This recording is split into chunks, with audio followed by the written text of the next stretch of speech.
रे बनवारी रे, चंदा आगिल का कॉलेज से मुंह का टेढ़ा करतरी रे। अगर आगिल तो कह दे आगिल, नहीं खेल तो बोल दे नहीं खेल। अकार है के कब आवा था के कब जाता ये सब देखा खातिर दुकान खोल के बैठल बानी कार है। और तो नहीं यहाँ भीड़ का लगौले बाड़ा रे, फालतू के लोग निकला यहाँ से। फालतू क्या करे के बोली है रे? अरे तोरा के बोली है रे, तोरा के। निकाल बाहर। अरे तो निकल तानी बाहर, रुक रुक निकल तानी रुक। किसान हो तो हर चंदा आगिल हो।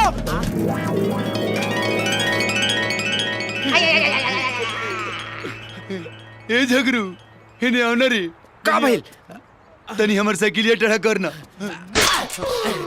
हो गई। ओके चंदा, ए चंदा। अरे कहाँ गुजर जाता रे?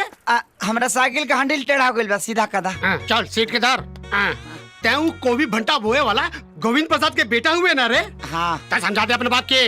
अरे वो का कोबी भंटा बोए वाला एगो मामूली किसान और हम एगो बिजनेसमैन। वो बार-बार हमसे टक्कर लेता रे।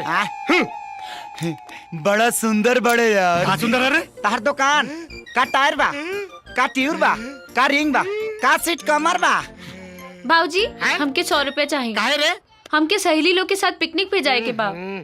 तू जा काली ले लिया। तू काल काल बोल के टरका दिला। हमार सहेली लोग आवता लोग, हमके अभी चाहिए। इला चल जा। हाय हाय का ये स्टाइल बा। ये स्टाइल रे? तारा मोच के का मोच बता। हाँ हाँ तनी चंदा से पूछा ना वो कहाँ जाती है। हाँ बेटी चंदा। हाँ बाबूजी। अरे पिकनिक में कहाँ जाता रू बेटी? नदी किनारे। नदी किनारे जाती है। नदी किनारे। अरे रुक, ते काहे पूछ ले रे कि वो कहाँ जाती है? तुहार बेटी चंदा ही है और जवान हो गई बिया, तो तुहार जानल जरूरी बना कि वो कहाँ होती है, कहाँ जाती है। सही बात बा। ये बात बा।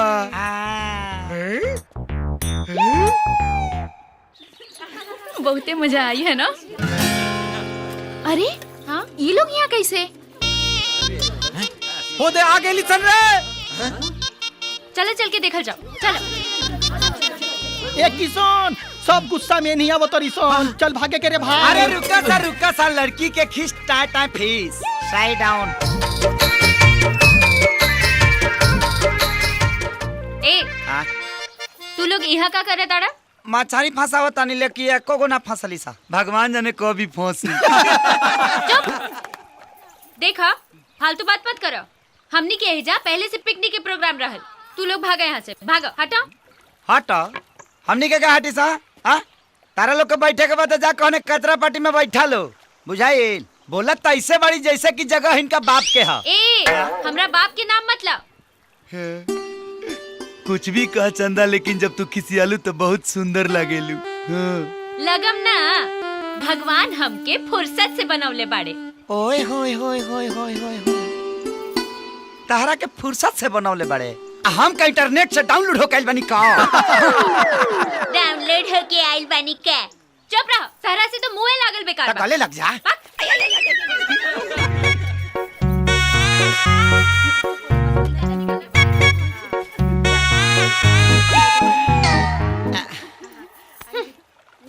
लौका हकाई चंदा, चंदा को बात को ही कहले बियाह के बाद तो तोहरे हाथ के बनावल हमरा खाए के बा।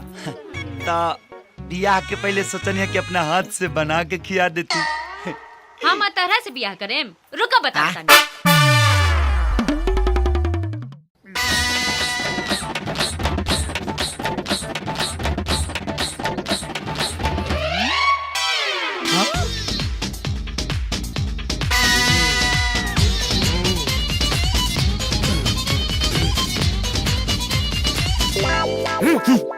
का रे जोखना, घर में सब ठीक बानू? ठीक बा। है सुननी हाँ नया पतो आइल बाड़ी, घर में सब ठीक बानू? का बात करता रहो, काहे ना ठीक रही? अरे हमार पतो तो लाखों में एक भी है, लाखों में। अरे ना ना, हमारा गांव में एक आदमी करोड़ों में पतो ले आइल बाड़े। मर्सिडीज में सर दे आई और स्कूटर में फर दे चल गई। अरे ये केकरा के सुनाता रे? अरे सुनावे के का बारे झंटा, समझदार खातिर इशारा काफी होला। कार जोगना हम ठीक कहा तनी ना। अरे चुप रहो बोकरा। अब देख लड़कन के कमाई खातिर बाहर जाके पड़ी की ना। अब एकर मतलब ई तना होला कि लड़का अपना माई बाप के भुला चाहिए सन है? अब घटिया आदमी के घटिया सोच कार जोखना। अरे जाना भोई भोई करे आइल बड़ा तो भोई भोई करा। अरे हमार माथा काहे खराब कइले बड़ा? अरे हम तरह के बात मत देख ले रे। अरे तू हमारा का देख रे? हम इधर जो ए जी देखो ना मैं इस साड़ी में कैसी लग रही हूँ। राम आप ऐसे क्यों खड़े हैं? सोहन के बारे में सोच रहा था। उसका कॉलेज का फीस, हॉस्टल का फीस सब मैं ही जमा करता था ना। सोहन फाइनल ईयर में है। आज उसके एग्जाम के फीस जमा करने की आखिरी तारीख है। सोहन तो हॉस्टल में रहता है। पता नहीं ये बात बाबूजी को याद भी होगी कि नहीं। छोड़िए ना, वो हमारे बारे में कहाँ सोच रहे हैं जो आप उनके बारे में सोच के परेशान हो रहे हैं। आप मुझे ये बताइए कि मैं इस साड़ी में कैसी दिख रही हूँ? बिल्कुल उस मेनका की तरह जिसने विश्वामित्र का सत्यानाश कर दिया। सही बात है। सोहन तुम चलो मैं आता हूँ। ओके। का बात बा भैया? हाइला तार कॉलेज के फीस रह दा भैया, एक जरूरत नहीं खे। काहे? फीस ना भरबा तो परीक्षा कैसे देबा? तो का भेल भैया, ज्यादा से ज्यादा 1 साल खराब हुई ना होके था तो हर पैसा के हाथ लगावल हमरा खातिर पाप हुई भैया।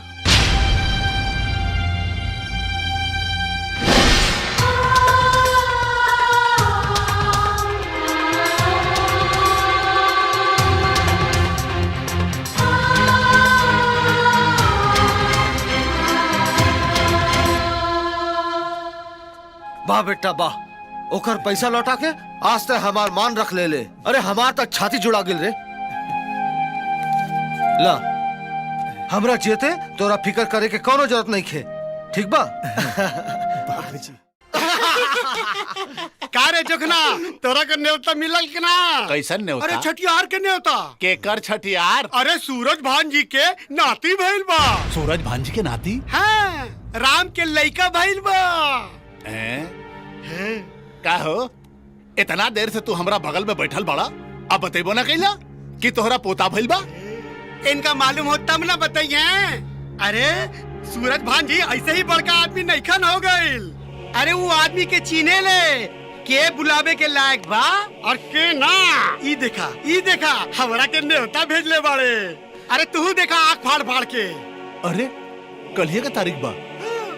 कैसा नालायक बेटा बा, अपना बापो के ना पूछलस।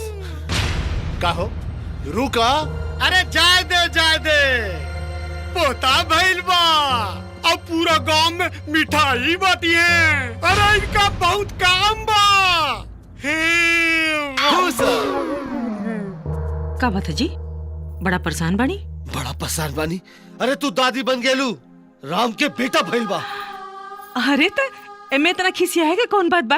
ये तो खुशी के बात बा जी। खुशी के बात बा तो जाना जाके गांव भर में मिठाई बांटा। अरे कल छठियार बा और हमरा के खबर नहीं है। हमरा के दूसरे लोग से पता चलल बा। कौन बात ना जी, चल जाए पोता का मुंह देखे फिर चलावल जाए। वाह इतना बेइज्जती कम बा जो उहिजा जाके अपन नाक कटाइबा।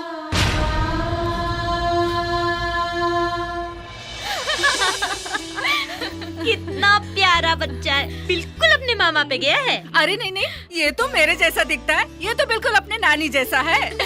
नहीं ये तो बिल्कुल अपने नाना पे गया है। इसकी नाक देखो बिल्कुल नाना जी जैसी है। क्यों जी, मैं ठीक कह रही हूँ ना? नहीं, ना ये नाना पे गया है और ना ही अपने नानी पे। ये दादा पे गया है। सर से लेके पैर तक पूरा का पूरा अपने दादा पे गया है।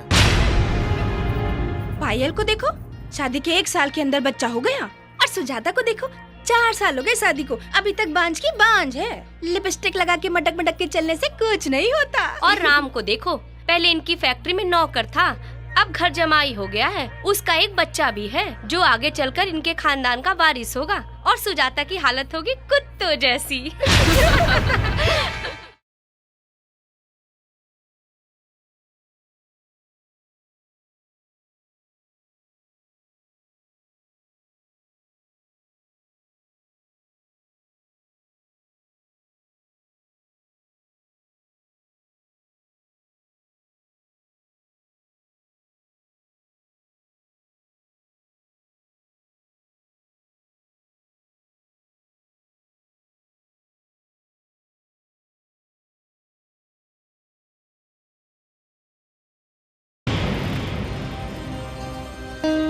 ए बनवारी भाई, हाँ कुछ लौकता?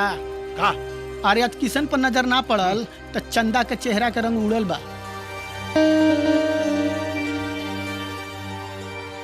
देखो एकदम छटपटा तारी।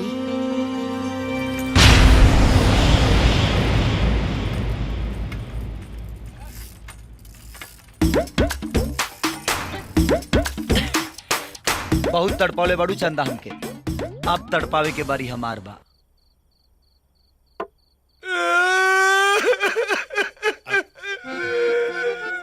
अरे बड़ा उम्मीद रहा है चुलबुल भैया कि चंदा हमार होई पूरा गांव में।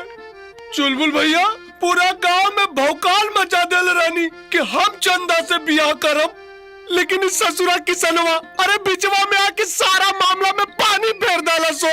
अरे यार बनवारी, तू दारू पियला के बाद ना एकदम औरत नियन रोए लगे ले। और सुन, एक बार हमसे कह के देख। हाँ हम उठवा ले चंदा के।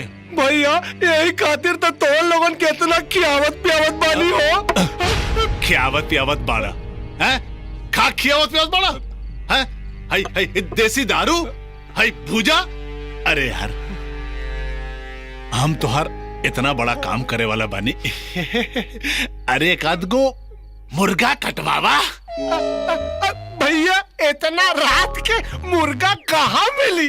अरे पैसा निकाला ये मुर्गा का, हम तो आदमी कटवा दे। हमार नाम चुलबुल पांडे। तो जनता बानी हम। निकाला पैसा निकाला। अच्छा रुका, ला 100 रुपया। 100 रुपया में का हो यार? 1,000 रुपया था। भैया पैसा नहीं खे, पैसा खत्म। नहीं खे ना। पक्का? पक्का ना भैया। अरे अरे धंधा का पैसा, अरे कत्था चूना का पैसा महाराज, अरे छोड़ दो। अरे अरे कत्था चूना का पैसा, दुकान का धंधा का पैसा महाराज। हाँ अले धर सुन। हाँ भैया। 2 मुर्गा कटवा ली है और 1 फुल बोतल अंग्रेजी दारू। ठीक है जो लेके आओ। चुलबुल भैया लगा तो तू हमार पान का दुकान बिकवा के रहा बाबा। अरे रहे दा बनवारी। अरे पान के दुकान तो सिर्फ दिखावा बा। तुहार असली धंधा, तुहार असली कमाई तो ब्याज पे पैसा चलावल बा। तो अभी बड़े जो ज्यादा नहीं भैया, ज्यादा। सुन सुन। हाँ भैया। 1 पैकेट सिगरेट ले ले, ये पैसा बची तो। सिगरेट? हाँ। अरे यार पगलाइन बड़ा कहा, पान बीड़ी सिगरेट चाहत रहा था हमरा से कल होता, दुकानिया से ले ला होती, झूठा ही में पैसा हमारे। अब बनवारी भाई सिगरेट के बारे में छोड़ और चंदा के बारे में सोच।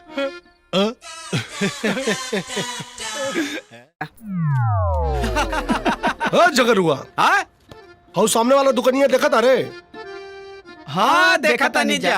हाउ ऊपर का माला देखा था रे? हाँ देखा तानी जा। हाउ दरवाजा देखा था रे? हाँ हाँ देखा तानी जा। दरवाजा तो बंद बा।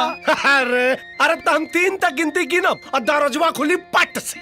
का बात कर रहा था? हाँ देखा तमाशा। 1 2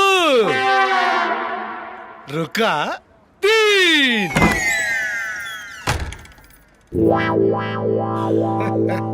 अरे वाह बनवारी, दरवाजा तो सही में खुल गया यार। तब अब देखिए हसन, चंदा आई, बाल झटकारी और सीधा हमारा तरफ देखी। हाँ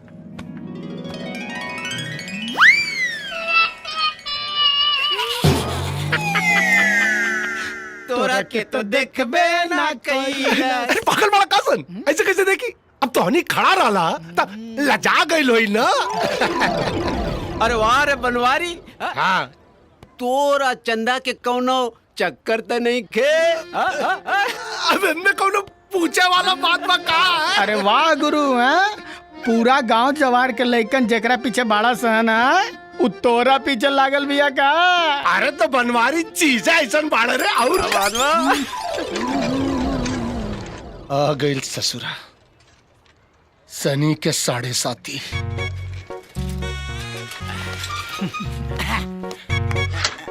का हो ए बनवरी आज चंदवा कॉलेज चल गई का?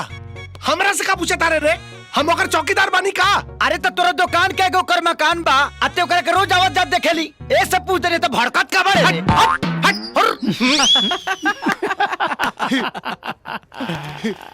ए झगरू ए बुधौन एगो बात बताई बोला। चंदवा कॉलेज नहीं के गई तोरा कैसे मालूम बा? हौ देख ओकर सहेली हो जाओ तारी सा तो अकेले कॉलेज थोड़ी जाई। प्रभु अबे हमें कौन बर्बाद बबे? ई तो कोनो अनहरो बता दी। अनहर बता दी तोरा खानी बानर ना बता। ए चंदा अच्छा तू लो चंदा तोर सहेली आ गए सन रे। आवता नहीं बाबूजी।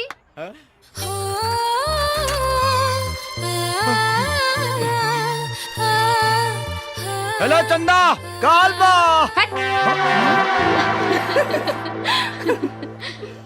बनवारी हम आओ तनी। आज ना आइल हो? आई वो रोज आवेला ना वो आज आई।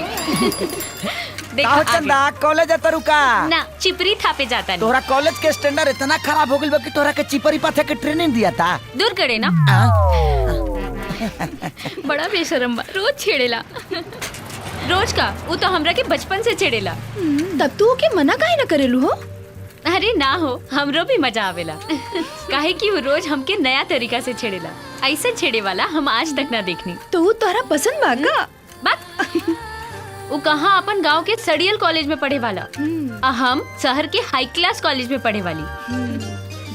हमार मनपसंद लड़का तक कार में आई सूट बूट पहनी अंग्रेजी में बात करी डाइनिंग टेबल पे खाना खाई। का बे बड़ा ठोक के गेल रहले ताओ चंदवा नाने देला सब भाव है ने आओ अभी हमार भाव ठीक से कहाँ भइल बा बेटा? लागत ता गीता तो ना पढ़ेला और मैं स्पष्ट लिखल बा कर्म करते रहो बेटा फल की चिंता ना ही करो। हमार काम बा कईल कर्म और फल देहल तो ऊपर वाला के हाथ में बा। बुझली रे भगचोनहार? प्रभु